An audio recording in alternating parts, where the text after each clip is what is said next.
In today's video, I'm going to teach you how to use Notion on your iPad. To get started, the first thing you'll want to do is download Notion from the App Store on your iPad. Open the App Store, search for Notion, and install the app just like you would with any other app. Once it finishes downloading, go ahead and open it.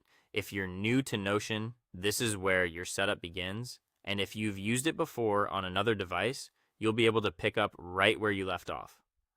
Next, sign into your Notion account or create a new one if you don't already have one. The app will guide you through the process and it only takes a moment.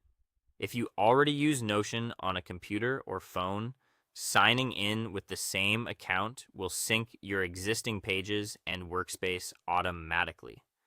That makes it easy to move between devices without losing your work.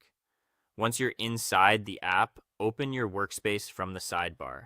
The sidebar is your main navigation area in Notion, and it helps you quickly access your pages, sections, and overall structure.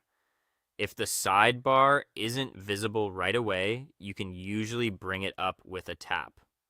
Spending a moment here to get familiar with your workspace layout can make the rest of the experience feel much smoother.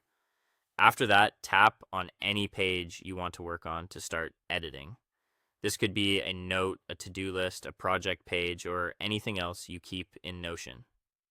Tapping into a page places you directly in editing mode so you can begin typing, making changes, or adding content right away.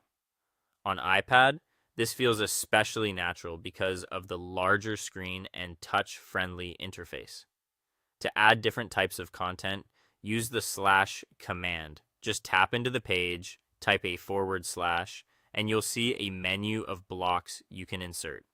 This is one of Notion's most useful features because it lets you build pages in a flexible way. You can add simple text, create a checklist, insert a table for organized information, or use a calendar if you want a more visual planning format. The slash menu helps you work faster because you don't need to search through lots of settings. Finally, use your finger or Apple Pencil to navigate and organize your pages. On iPad, Notion is designed to work smoothly with touch controls so you can tap, scroll, and move through your content comfortably. If you use an Apple Pencil, it can make selecting and organizing feel even